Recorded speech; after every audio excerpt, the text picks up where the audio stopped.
topic of the discussion is data visualization using infographics.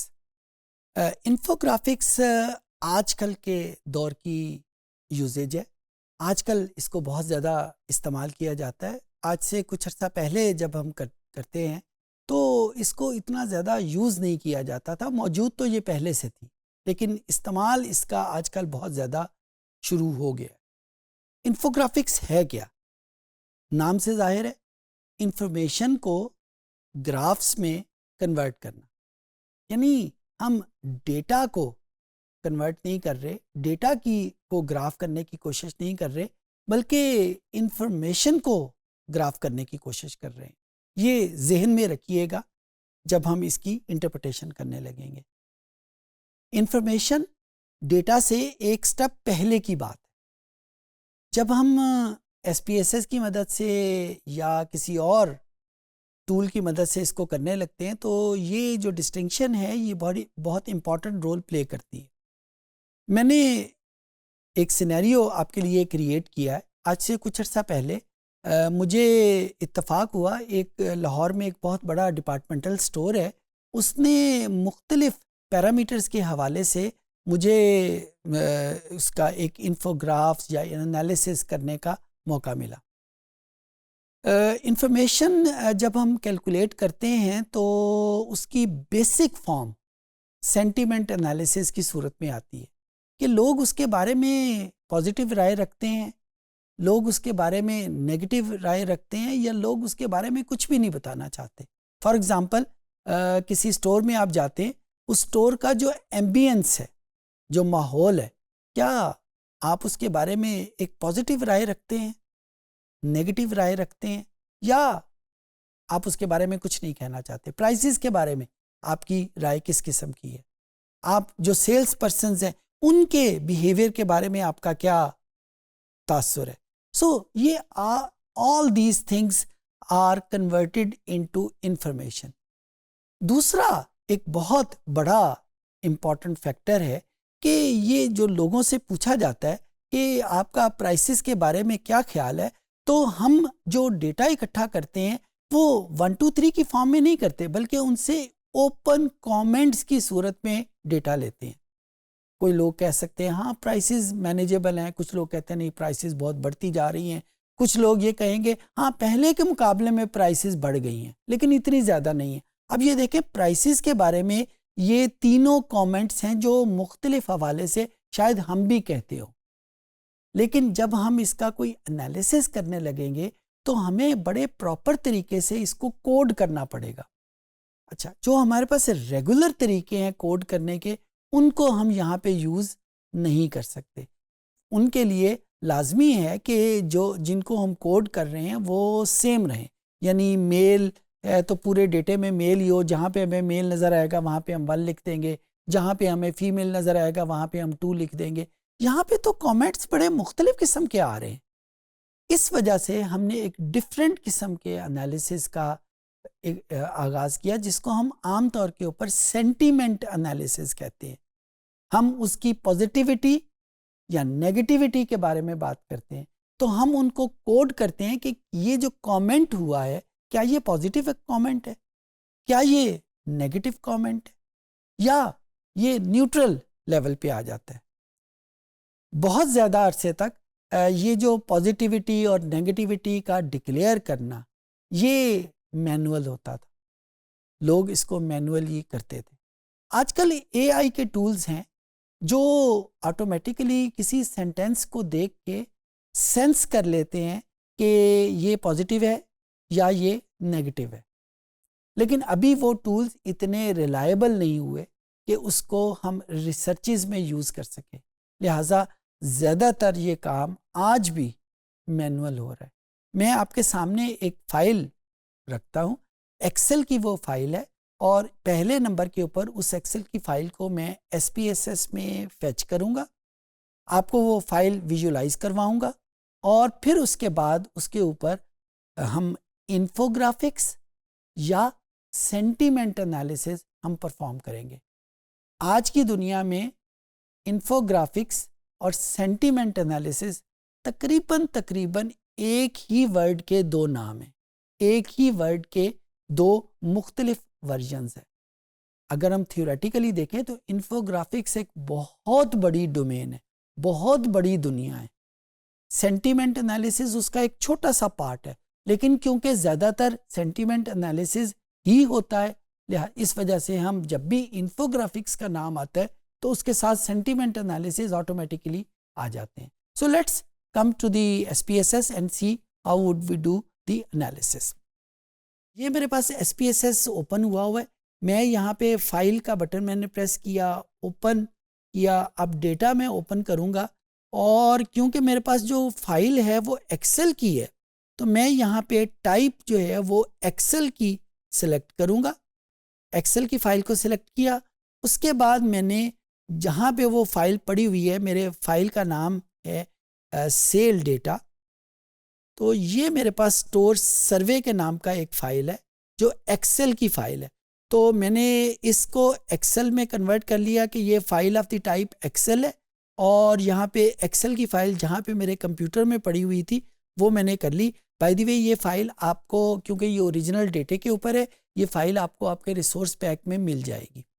इसको मैंने open किया तो ये मुझसे उसके पैरामीटर पूछ रहा है कि क्या मैंने कंप्लीट फ़ाइल को इंपोर्ट करना है। यस, मैंने कंप्लीट फ़ाइल को ओपन करना है। ओके का बटन प्रेस किया तो ये मेरे सामने एक फ़ाइल ओपन हो गई। अगर आप गौर से देखें तो पहले कॉलम में जेंडर है, दूसरे कॉलम में प्राइस के बारे में कमेंट है।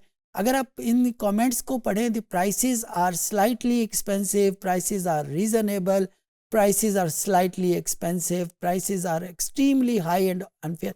आप देख रहे हैं कि मुख्तलिफ किस्म के कमेंट्स हैं प्राइसेस के बारे में। अगर मैं इसको कोड करना चाहूँ तो शायद मेरे लिए ये पॉसिबल नहीं है कि मैं इन सारी वैल्यूज़ को कोड करूँ। तो इस वजह से मैंने इन तमाम वैल्यूज़ को मैन्युअली कन्वर्ट किया है 3 किस्म के कमेंट्स के बारे में। ये देखें, ये प्राइस की सेंटीमेंट्स उसके क्या हैं, ये नेगेटिव है, कुछ पॉजिटिव हैं, कुछ नेगेटिव हैं, and all these entries are made manually. There is no, unfortunately, there is no reliable tool which can convert these comments into these sentiments. There are some tools, AI, आज की दुनिया में AI की मदद से कुछ tools ऐसे develop हो गए। इवन SPSS की एक और इसका पैकेज है जिसको SPSS मॉड्यूलर कहते हैं, वो भी ये कर देता है, लेकिन उनमें रिलायबिलिटी अभी उस लेवल की नहीं हुई कि जिसको हम आंखें बंद करके ब्लाइंडली यूज़ कर सके।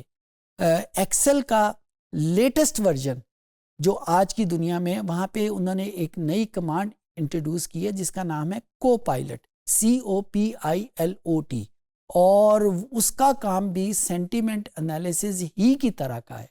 लेकिन जिस तरह मैंने अभी बताया कि वो अभी इतनी रिलायबल नहीं हुई, तो मोस्टली जब हम इन्फोग्राफिक्स करते हैं तो ये काम हमें मैनुअल करना पड़ता है।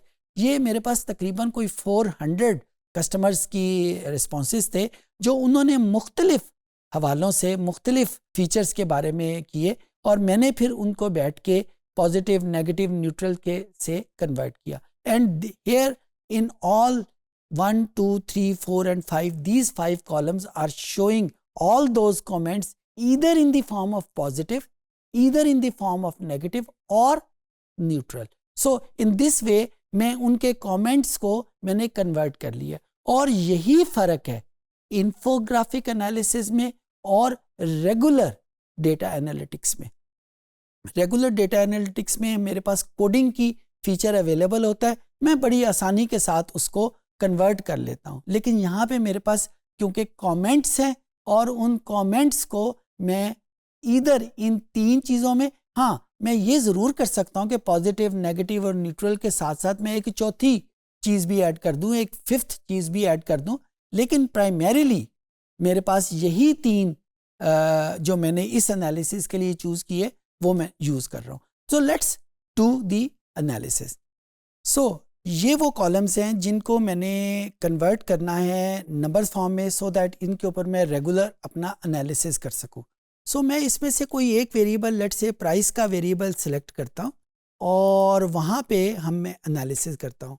एक रीकोड इनटू सेम वेरिएबल की टेक्निक हम पहले किसी मॉड्यूल में सीख चुके हैं, उसी को हम यूज़ करेंगे। अगर आपके जहन में कोई एम्बिग्विटी है तो I would refer you back to that module कि जिसमें हमने रीकोड इनटू सेम वेरिएबल सीखा था।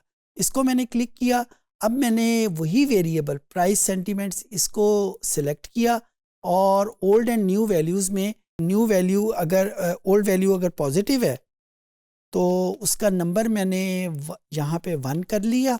अगर वो न्यूट्रल है तो इसका नंबर मैंने 0 कर दिया, और अगर वो नेगेटिव है तो उसका नंबर मैंने यहाँ पे -1 कर दिया। इस तरीके से मैंने तमाम वैल्यूज़ को चेंज कर दिया। ओके का बटन प्रेस किया और अब मेरे पास ये वैल्यूज़ सारी की सारी वैल्यूज़ 1, -1 और 0 में कन्वर्ट हो गई। एक और काम हमने करना है कि वेरिएबल व्यू में जाके ये जो प्राइस सेंटीमेंट्स का कॉलम है जो कि जिसकी टाइप स्ट्रिंग है, स्ट्रिंग के ऊपर कोई एनालिसिस नहीं हो सकता, तो मैंने यहाँ पे इसको क्लिक किया और इसको न्यूमेरिक में कन्वर्ट कर दिया। न्यूमेरिक में कन्वर्ट करने के बाद ओके का बटन प्रेस किया। Now this variable is ready for doing any kind of analysis. मैंने एनालिसिस क्या किया, मैं लेट से इसका कोई ग्राफ डेवलप कर लेता हूँ। ग्राफ बार चार्ट बनेगा क्योंकि बार चार्ट ही कैटेगोरिकल वेरिएबल के लिए डेवलप किया जा सकता है। सो मैंने यहाँ पे जिन वेरिएबल की मुझे ज़रूरत नहीं है उसको मैंने ऑफ़ कर दिया। चार्ट में जाके बार चार्ट मैंने क्लिक कर लिया, कंटिन्यू प्रेस किया, ये वेरिएबल इधर प्राइस चार्ट में चला गया। सो इस तरीके से इसको ओके का बटन प्रेस करके ये मेरे सामने उसकी एक तस्वीर आ गई। नाउ दिस बार चार्ट जो दिखने में मुझे बार चार्ट नज़र आ रहा है, this is basically an infographic. और इन्फोग्राफिक इसको मैं क्यों कह रहा हूँ, क्योंकि ये इंफॉर्मेशन को ट्रांसलेट कर रहा है एक ग्राफ की सूरत में। इसको ग्राफ की बजाय किसी टेबल में भी रख सकते थे, इसको किसी और टाइप के ग्राफ लाइक पाई चार्ट में भी हम कन्वर्ट कर सकते थे, जो हमें मुनासिब लगे। But the important thing is this कि now this is not an ordinary graph, this is an infograph. और इन्फोग्राफ क्यों है, क्योंकि ये उन कमेंट्स को जो मुख्तलिफ कस्टमर्स ने प्राइस के हवाले से किए थे, कन्वर्ट किए थे। और यहाँ से मुझे पता चल रहा है कि कस्टमर्स ने नेगेटिव कमेंट्स ज़्यादा किए हुए हैं, पॉजिटिव कमेंट्स भी हैं, लेकिन नेगेटिव कमेंट्स की तादाद जो है वो ज़्यादा है। So in this way we can convert any data into infograph. I hope I could make myself understood.